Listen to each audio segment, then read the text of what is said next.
hari umuntu urakwaka ruswa kugira ngo abe yagira nk'ubufasha guha ku kintu kijyanye na promotion? Man, ndabyibuka cyane man. Nje naga ari ibintu by'ubuhanzi ko nje ni ibintu nyine nje nakoze nkunda gukina filme. Yego. Nkumva nuwansaba ibihumbi ijambo ifite nabimuhereza. Sinzi ukuntu nje nihamagare Kiramani. Ati Kiramani nje nshaka kwikina filme muri filme zawe.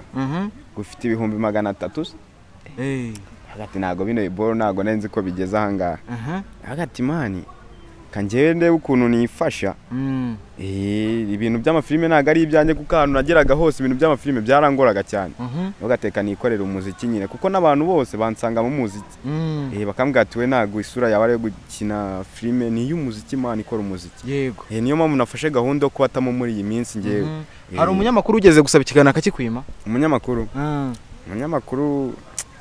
ntago nabona gahunda cyangwa inuza guhura nabo. Ariko nyine tu ndavuga just by call. Ninuza ni Yago. Yago yakwimye ikiganiro. Yago. Nakubwiye ngo iki? Nashatse namba yiwe. Inzu mujama yimaye ndamukoringa arambwira ngo natayima afite. Agati ningutya biba bimeze se. Iyi industry niko imeze. Ati nimba inataye. Mukanya ari kumbaza ku bya Irene. Irene nawe ushaka kumukubitira. Nshaka kumukubitira kabisa. Noneho kugira ngo twerekane ko nta banga ririmo, muhamagara umwaka ikiganiro.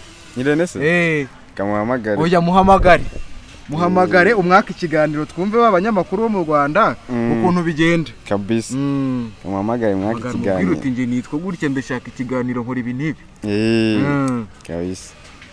Naza twumve ibyari byo. Iyo ngiye n'ahantu yego ndatambuka ati dorerema. Tidorerema. Ntanyura mu mujyi ati dorerema.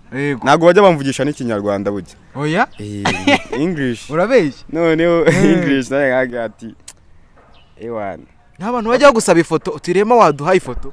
Aba baby bamwe namwe bansaba amafoto. Baby. Iyo boro ntuyirishisha ukarya ibyana twiganirire. Agasura nikakugaburira umusore. Kano gasura kajya ahubwo. Sinzi nanjye ukuntu ndabigenza kuko nanjye rega mbonye nk'icyana cyiza kikavuga ati ni nyifoto. Nanjye mba numva rema nanjye nyine nabaye rema wanyawe nyine ngashaka gukora ibintu bya danje. Kavuga uti nanjye nabaye we kabaye. Ngashaka gukora ibintu bya danje kujya mbere rema wanyawe. Ngiye ryari kugira ngo wisange usa nawe noneho ufite ukuntu uri gukoresha na style ye cyane.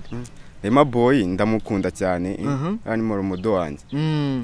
Rero kwa abantu bambwira ngo turasa naga ari ibintu mbese bifata nka sere kuko nanjye ndamukunda bya danje.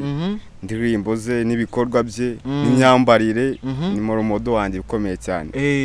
Ukavuga turashaka kuza nkawe se neza. Ngiye kuza nkarema ahubwo munyitege kabisa. Baby calm down shabody ibutima all for your talo. Yes, reka tubasuhuze kandi nanone tubahe ikaze bakunzi ba Kigali Live TV channel yanyu, channel y'abanyarwanda, channel mumaze gukunda ndetse mugikomeza no gukunda aho uri hose. Rero mu nce zigize igihugu ndetse no hanze ndagusuhuje nkubwira ati yambo nitwa Diemerisi Musabe, intari imeze nk'ipusi mu mazanyarwanda ndetse n'abanyamahanga. Je suis Ario komesha dans les maisons de Wande hidizitraje. Bibaho gakeya kugira ngo twakire abanyamahanga kuri iyi channel yacu, gusa nanone byabaye umusore undi imbere yambaye hasi yambaye Air Force, hejuru araza kutubwira gusa ni imyenda iri buhagurukire mu giciro cyo hejuru. Ukimubona benshi bahise bavuga bati nta kuntu Rema yaba yageze mu Rwanda ntibishoboka, barimo baratubeshya, uyu ntago yaba ari Rema. Ahita yinjira mu nganzo ye kugira ngo nanakomeze. Yes, my name is Rema Boy. Rema Boy. Yes. Can you speak Kinyarwanda? Kinyarwanda. Yes, Kinyarwanda. Yes. You can try. So hari abantu bashaka kuvuga uti ntago ari Rema aratubeshya.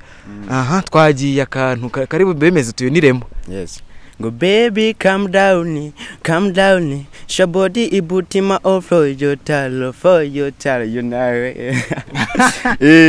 bamwita Rema Boy Yeah. wo mu Rwanda Wo mu Rwanda. komera cyane Komera. amakuru y'iminsi Ni meza kabisa. urasa na Rema cyane ninjye wa mbere ubikubwiye Ntago ari we wa mbere ariko nyine weho none urundi kabisa. Urundi. cyatangiye ryari kugira ngo wisange usa nawe noneho ufite ukuntu uri gukoresha na style ye cyane. Rema Boy ndamukunda cyane ari mu rumodo wanjye. Rero kwa abantu bambwira ngo turasa ntago ari ibintu mbese bifata nka sere kuko nanjye ndamukunda bya danje ndirimbo ze n'ibikorwa bye n'imyambarire ni mu rumodo wanjye ukomeye cyane. Ukavuga turashaka kuza nkawe se neza. Ngiye kuza nka Rema ahubwo munyitege kabisa. Mu Rwanda dufite undi Murema. Ni Rema wa kabiri kabisa. Umusa iki kintu wambaye Murema ishatse gusobanura iki? Ngiki se? Iyi ni umukufe ngwi waramenze cyane kabisa. Waramenze cyane. Ufite ubusobanuro? Ubusobanuro? Yanapfuye kugura gusa. Baravuze uti kangure. Navuze ngo reka ngure kuko nabonye ari cyiza. Kandi na Rema mbona yambara ibintu nyine bijyanye bisa nk'ibiremereyemo cyane. Hagati nanjye ngombwa kumwigana mu rumodo wanjye nta kuntu atamwigana nawe gati wallahi buri kintu cyose ngombwa kuba yewana ngombwa kuba we wanyawe Rema wo mu Rwanda yego nawe akaba mu Nigeria ngiye mba nifuza no guhura nawe ubu inzozi no guhura nawe no guhura na Rema kabisa. Twikomereje rero amazina yawe ubundi bakwitanta amazina asanzwe. Amazina asanzwe ni Mike. Mike ni muntu ki rero? Mike ni muntu ukunda music, ukunda kuririmba, ukunda indirimbo za Rema. Nakuze nyine mu myaka yanjye nka 15 wenda niho abantu isura niho ari itangiye guhinduka. Yego. Bahita bambwira ngo tsana Rema. Ndavuga ati Rema ni muntu ki? Banikoje ku YouTube.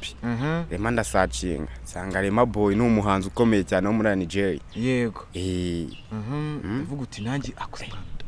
Ziriye ngende kubona wagira ngo niwe muntu turi kuganira kabisa.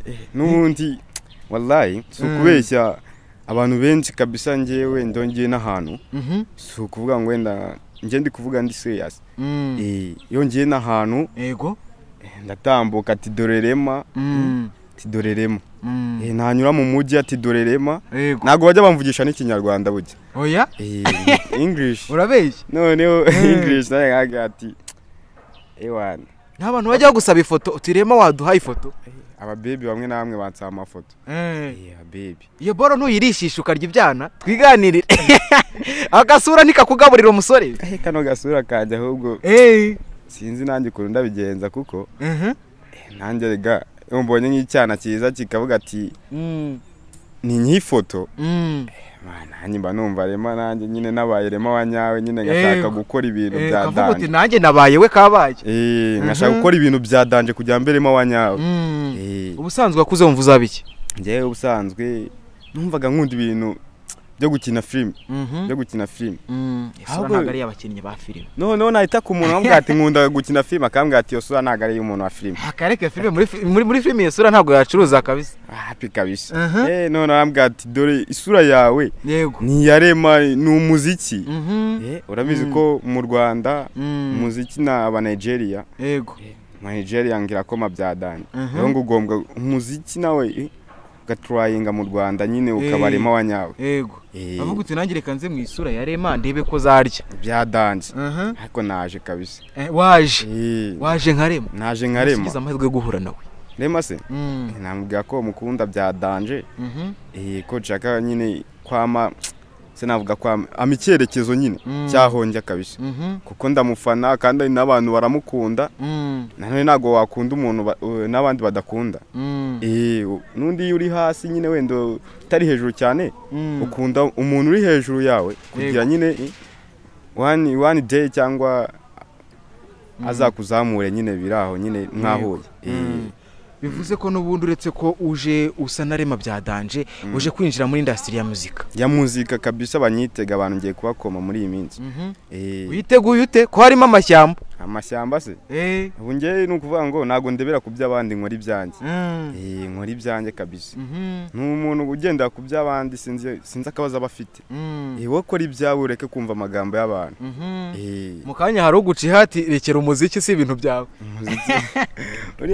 uriya nukuvuga ngo abari kungwanya kandi ari amagambo avuga niyo atuma nzamuka niyo atuma nkora cyane kujya anytime nzamwereka ko rwose arakubwira uti umusore ati nawe buryo uraririmba aterekera calm down kandi ya jambo rya calm down niryo rituzamura yego nibatuzi ushyira agapira hasi stand up kabisa nuko ukaburaje urakaza neza kabisa nanjye manahageze n'isi y'ubugome n'isi y'abagambanye n'isi y'ubugome n'abagambanye kabisa kuko nago abantu batumutera imbere umuntu wakubabaje igihe umaze uvuti ndaje ngira nk'umuntu wakubabaje muri iyi industry umbwire n'ukuntu byari byagenze muri industry kuvuga ngo hari umujama ewana umujama wari niga yanjye tu yego Zeo Zeo ujya hari niga yanjye Zeo yari niga yawe ya dore yacuruzaga ibyango hari ya nyine ikanombe mujama hari niga yanjye mugura ni cyangwe n'iki yego ariko wallahi akimara kugafata by the way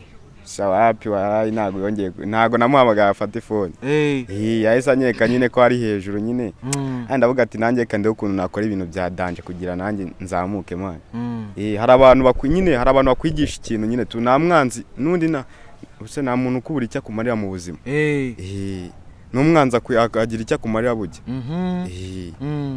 kabisa umwanzi yakumariye nawe agifite icyo yamariye kuko nanjye ndi gukora cyane kugira none hari ukuntu bavuga uti abasani bano bazeho ibintu by'ibitabi nise no kongeraho ko hari nigaye wowe ntiwabifataga ibintu by'ibitabi ntago ari ibyanjye man oya warakuriye biranga happy kabisa waragerageje se man nagerageje kabisa nigeze kujya gukina kagira inkuru nigeze kujya gukina hana urafunzwe wowe nturaye umva sina ni tabi no risanzwe ye nigeze kujya gukina hano yego angati angati irore yego irore ni kwa Regis Skate nagiye gukina haka wakiranye na Regis nakinya angati rero man ugiye gukina rore kunywa itabi yego cyo gihe twari turi mwacya mu biganiro nyine za bozi biganiro tujya gukina filme ibiganiro angati murakina filme ibiganiro noneho mwigize ibirara muri kunywa amatabi barayazana byanyabyo se mutagiye mu biganiro tuze nyine baje nk'abasirikare yego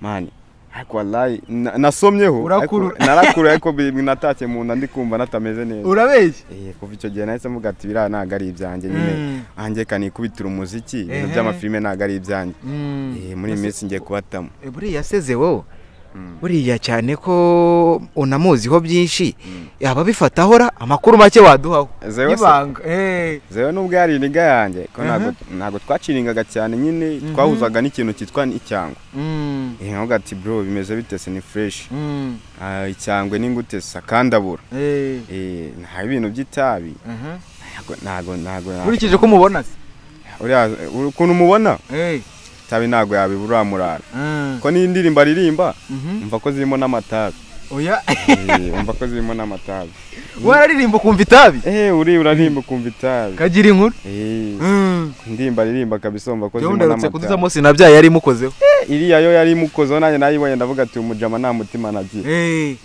boro ntabwo wayisohora utanyweye itabi ntabwo wayisohora utanyweye itabi iriya boro man navuze ati zewe wallahi noneho hari ahantu zewe ese tukivuga ku kintu cy'amatabi abahanzi bo mu Rwanda abastari n'ibiyobyabwenge iki kintu bakivuga hiye wallahi reka mbabwire bano bahanzi bo mu Rwanda bafata ibintu by'ibiyobyabwenge ko babyirinda man burya birayi boro nibyo kwangiriza umutwe gusa kugira nyine babone amagambo y'inkoza soni baririmba mu ndirimbo kugira ndimo nago wajya kwiririmba man nta kintu wateyemo man ko se we ntuzagitamo kugira ngo uririmbe iriya ndirimbo ikome ngiye mbafite amagambo yanjye yewe nabakoma mbafite amagambo yanjye abakoma kandi tarimo ibintu bya ni ibintu harimo amagambo y'ubwenge ya danje ariko atarimo ibintu bya danje byo kwangiriza abantu man. Yego. Ntago ari byo kwangiriza abantu. Tuve muri ariko zewe yatutse abacecuru n'abana mwana byose. Byarakubabaje. Byarambabaje man. Tuve hariya muri Nigeria dusimbukire gato hano mu Rwanda. Mu Rwanda ho umuhanzi wemera kukoma ninde? Umuhanzi nemera unkoma. Sha yewana se nuhera. Base kagiye kubura. Oya nago yabura man. Ko toza abanyarwanda nabo bararirimba umusi. Umuhanzi nemera ni Davis man. Davis arankoma live nawe ndamufana nyine tu. Oya? Davis arankoma. Davis tumukundira iki? Davis arimba indirimbo z'ubwenge, amashusho abaroya y'ubwenge. Una mu gitondo ndi kuri akaririmbo ke karakira minsi. Asoho amaze gusohora. Nago n'ubundi mu Rwanda nago njya nita ku ndirimbo zabo cyane. Ariko nyine nende kwirambona mana akora utuntu tw'ubwenge. Ndeba ni Chrisizi yasohoye cyambona nahuriro wallahi. Oya? Uti mu Rwanda sinjya nkunda kure indirimbo zabo cyane. Wa musore we ushaka gukora umuziki wo mu Rwanda ati kandi ntukunda ibintu byaho. Urakeka bo bazabikunda? Bazabikunda man. Kagira inkuru? Ubuse mu Rwanda bose baramutse bafite imyumvire nk'iyawe. Nk'iyanjye. Nyine utereka reka ibiziki yo mu Rwanda reka. No kuvuga ngo yabari ihangana. Yabari ihangana. Kuri wowe The Ben na Bruce Melody ninde ufata nk'uwa mbere? Ngiye fata nka Bruce Melody wa mbere. Why not The Ben? The Ben nagakunda gukora cyane man. Hari abajama bara nyine abadakunda gukora ari karenze. Ararenze ariko ngiye nkunda umuntu gukora ibikorwa bihoraho man. Bari abajama bakoze kera. Barahitinga. Rero ngo hiti zabo nyine baba barazibonye biba byarangiye. Rero nafana nuza Bruce Melody uhora ukora man. Uri umuhanzi. Ndetse gahunda wajuje. Najinje. Reka tugaruke kuri ruswa. Hari umuntu urakwaka ruswa kugira ngo abe yagira nk'ubufasha guha ku kintu kijyanye na promotion. Ndabyibuka cyane man. Ngiye naga ari ibintu by'ubuhanzi. Ko ngiye n'ibintu nyine ngiye nakoze nkunda gukina filme. Yego. Nkumva nuwansaba ibihumbi ijambo ifite nabimuhereza. Sinzi ukuntu ngiye nihamagariye Kiramani. Ati Kiramani ngiye nshaka kwikina filme muri filme zawe. Gufite ibihumbi 300. Hagati nago bino iboro nago nenzi ko bigeze ahangaha. Hagati mani kanjewe ndebe ukuntu nifasha. Ibintu by'amafilme nago ari ibyanjye kuko ahantu nageraga hose ibintu by'amafilme byarangoraga cyane. Ugateka nikorera umuziki nyine kuko n'abantu bose bansanga mu muziki. Bakambwira ati we nago isura yawe ari gukina filme ni y'umuziki mani ikora umuziki. Yego. Niyo mpamvu nafashe gahunda yo kubatamo muri iyi minsi ngewe. Hari umunyamakuru ugeze gusaba ikiganiro akakikwima? Umunyamakuru ntago nabona gahunda cyangwa inuza guhura nabo. Ariko nyine tu ndavuga just by call. Ninuza ni Yago. Yago yakwimye ikiganiro. Yago. Nakubwiye ngo iki? Nashatse namba yiwe. Inzu umujama yimaye ndamukoringa arambwira ngo natayima afite. Agati ningucya biba bimeze se. Iyi industry niko imeze. Ati nimba ari natayima. Mukanya ari kumbaza kubya Irene. Irene nawe ushaka kumukubitira. Nshaka kumukubitira kabisa. Noneho kugira ngo twerekane ko nta banga ririmo muhamagara umwaka ikiganiro. Irene se? Kamuhamagare. Oya muhamagare umwaka ikiganiro twumve b'abanyamakuru bo mu Rwanda ukuntu bigenda. Kabisa. Kamuhamagare umwaka ikiganiro. Kwiruta nje nitwo gutya ndashaka ikiganiro nkora ibi nibi. Kabisa. Naza twumve ibyari byo. Kamuhamagare numve. Uhamagare. Kamanze gura amayinite. Wa muhanzi wacu. Ngo bayatwaye man. Uyu mukobwa. Ko baguhemukiye. Uyu mukobwa kabisa aba yandaburiye. Uramwumva ngo soyi. Shabara akabanza ukemura akantu ka sori kabisa. Kabanze ka sori nganze ngatsemura. Banza ukemura akantu ka sori. Hanyuma bigende neza. Bigende neza kabisa. Kangura amayinite. Muhamagare. Twumve nimba aranyemera icyo kiganiro. Urumva yari ukikwemerera? Ntago mbizi ariko confidence mba nifitiye ngewe. Nkunda kwigira ndi umuntu wigira confidence byayo. Nabantu ndabwira ngo because of God. Ushobora kumanuka cyangwa ukazamuka. Because of God. Because of God. God is in the hand of God. Yeah. Amen. ako kantu njye nabwo ati ni gute wava aho utari ngo uzamuke man, ni gute wava hejuru ngo ntumanuke man, because of God. Because of God. Of course. Wow. Kantu ka because of God kabisa umuntu agomba kukagenderaho. Urasenga rimwe na rimwe. Nuwa murongo ugufasha uretse because of God, umurongo ugufasha. Umurongo ufasha nongo because of God. Ndavuga muri Bibiliya. Muri Bibiliya? Manza nta n'umurongo muri we wambaza. Oya? Mu nta murongo numwe muri Bibiliya ugufasha. Nawe nzi. Wawe jewe. Ndasenga ngiye kuryama pe. Ariko gusenga kwanje. Ukuvuga ngo gusenga kwanje, senga ngiye kuryama nago njya mu rusengero. Ibintu byawe biragize Imana gutyo to. Biragize Imana ngamaturo njyeho kujyanya amaturo yanjye yajyane mu rusengero. Nahereza wa mwana uri ku mihanda. Nkamenya ko nyamuhaye. Amaturo niyo yaguciye mu rusengero. Cyane kabisa baraba. Wajya bose ntuture. Twe ko tudatura tubaye. Nanone man abantu benshi nyine sinzi ikibazo cyabo. Yego. Bakunda kujya gufasha mu rusengero kandi birengagije abana bari hanze. Yego. Ngewe ndavuga ati n'ubundi umuziki wanjye ngiye gukora. Ndabizi abantu umuziki twadukurikiyemo ibiceri no gutrayinga ahantu hose. No gutrayinga ahantu hose. Yego. Bayabonye se amayinite nayabonye kamuhamagara. Hamagara muri Ndahabi. Kamuhamagara kabisa. Hamagara muri Ndahabi twumve niba ikiganiro ari bukigushye cyangwa ari bimwe byabo. Ganze muhamagare ndakakiro na speaker mu byumve. Ndikumva ari kwivugira. Ari kwivugira. Tatse ko apfata. Sasa tereka ngerageze na muri Ndahabi. Gose Irene muri industry nshaka kuyinjiramo nk'aba ku mafu. Sinabona bizavamo mwana. Naje ninjiye bapige makofe n'abakunzi bakura amakoti. Ko numva injyana ari hip hop kandi je nakandi mbambateyemo. Mbambateyemo akantu kugira banyitege. Ko kantu urakumva ariko. Asaba twiganirije. Umuretse banza yiveho. Urava bizavamo mwana. Man ngiye bitewe na confidence mba nifitiye. Umva bizavamo. Yego. Because of God. Because of God. Of course. Ako kajambo rakagenderaho ari kubintu bizavamo. Akagenderaho. Nkagenderaho yewana. Abigitwara mute byanze se. Urabizi iyo wiyemeje ikintu n'umucuruzi yashinje butike aba yemeje guhomba no kunguka. Yego. Nawe rero turika ibintu mbigire nka butike. Gusa umucuruzi nawe ashinga butike akeneye kunguka. Nanjye rero nyeneye kunguka mu muziki. Ntago nakora ndi kuvuga ngo ndahomba. Why? Ngombwa gukora cyane. Byakanga kandi nkamenya ko bujya because of God. Kanguteye sorry. Sinaye ndi umuhanga mu ishuri. Yego. Ntago nari ndi umuhanga. Nta nubwo nakundaga ibintu byo kwiga. Nje nikundiraga ibintu by'amafilime na music. Noneho nkari nkagati inzu mwaye matubwiye ati ariko reka murabizi mwese naga mu munganya ubwenge. Ariko ari wa muntu utazi ubwenge. None akajya gukora n'ikizambatize. Nese cyo gihe yatsinzwe avuga ko yatsinzwe n'iki. Ariko iyo utazi ubwenge ukajya no muri etide. Yego. Ugakora cya kizamugatsindwa avuga ati nakoze uko coboye. Nakoze uko coboye. Imana ubwenge yamaye nubwo ngubwo ariko nakoze uko coboye. Ariko se wa wundi utagiye muri etide yatsinzwe avuga ko yakoze iki.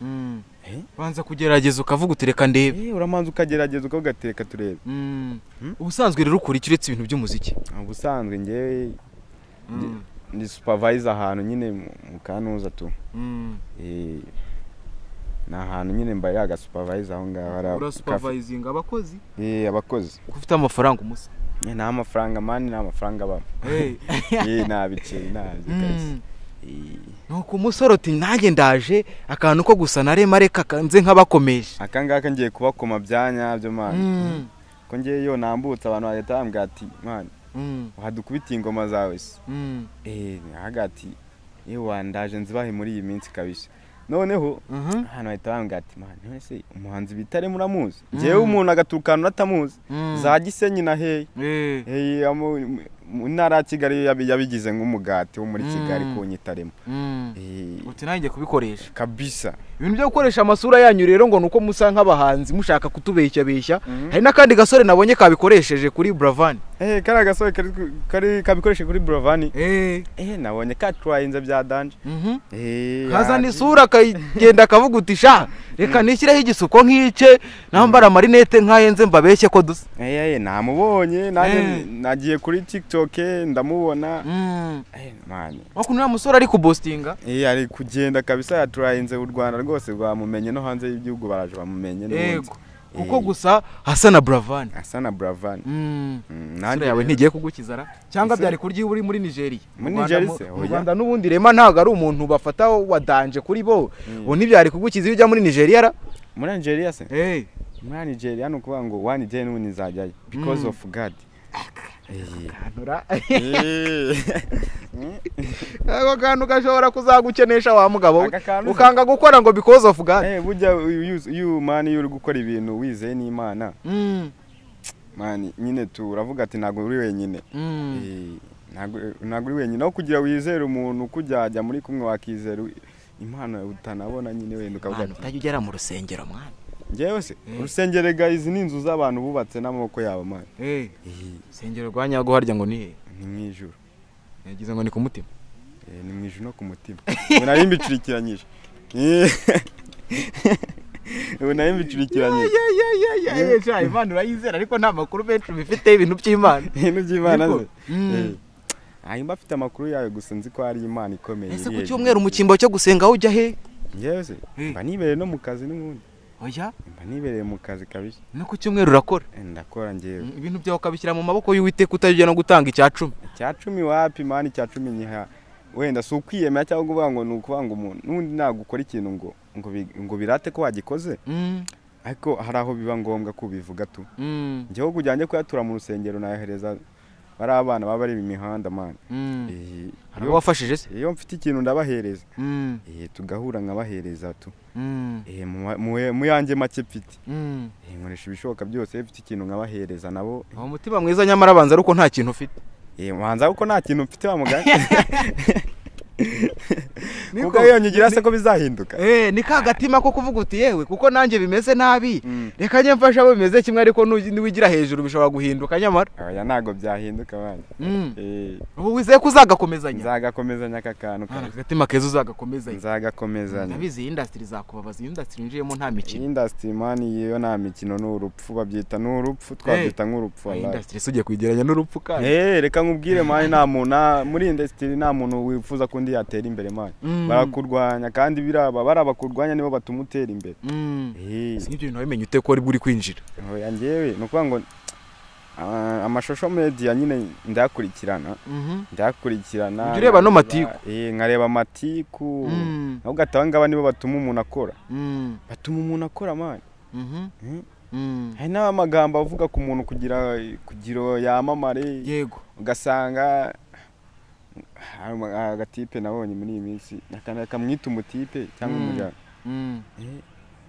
hanafite akabebi k'inshuti yanjye bakitaga ngo dola nasanze amagambo y'abana yo atuma bamamara bagakoresha ibintu kugira bamamare yego papa cyangwa yamamaye cyane cyane ku magambo akiza uramuzi amagambo aratwika ugasanga nyine agabebi k'inshuti yanjye ngo bakita dola nta muntu kazi ariko nyine kagiye rimwe gusa kubera kogeza ngo Kizidora kubera kumwogeza rimwe gusa ngo Kizidora ni kazi ni wanje ya mazu na yacu ngo twasigiwe urabizi na Kizidora iremera ngo ni umukire ngo ni umiliyoneri ngo ni iki ariko Kizidora ntabwo ari kumupostinga atamuvugaho aho Kizidora nagiye kubona mbona ashyizeho umwana uri aho ngaho nyine kuri nawe shaka umuhanzi uvuga muri iki kiganiro kugira ngo aze kugutwikira niko bigenda reka mwana wanjye ntabwo uza ngo uhite ubafata njye nakubwiye ko njye mani Davis nakubwiye ko ari we nemera Davis akora ibintu mani nkavuga ati hari igihe yigeze no guhana hariya nyine inkorera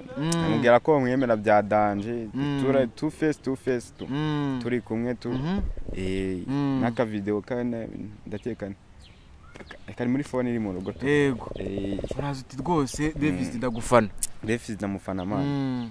Sarakeka yagushyigikira mwana. Davis se. Bitewe nawe nagarika abantu barahinduka man bitewe n'ibintu yaciye. Aho yari umuntu mwiza se. Numvishe nta mutima mubi. Nuko utigeze umusaba ubufasha. Nabufasha namusabye. Reka bose hari abana beza ariko yaje imijyo gusaba ubufasha bose babingona. Bahita bahinduka man bakwereka ko mutari kumwe man. Gusa nyine ngero kubitire rero uwo munyamakuru wawe ushakaho ikiganiro. Kanongeye mukubite twumve ko yavuye. Ngero mukubitire twumve oya abanyamakuru mu Rwanda n'abana beza. N'abana beza. Barafasha nta kintu bagendeyeho. Katwumve cyari bize numve katarambwira ngo ufite angaye. Ngurisha amagambo yanjye. Buryo bumva arangaha washatse kubaza ngo iki? Yakubwiye ngo ufite angahe ni hari sibice sari kindi ngo. Ariko n'ubundi mwana ibiceri uzabirekura. Ibiceri ntago abantu uzabafata nta biceri. Yego se. Ndakubeshya se. Tuvuge ko abagafashe bose batanze ibiceri. Nyamara ni ibiceri. Ntago wallahi wapi. Hari wavuze ngo rwose impano ntizigikora sigakora ibiceri. Ni ibiceri. Yego ibiceri birakora. Muzungu yaravuze ngo no money no life.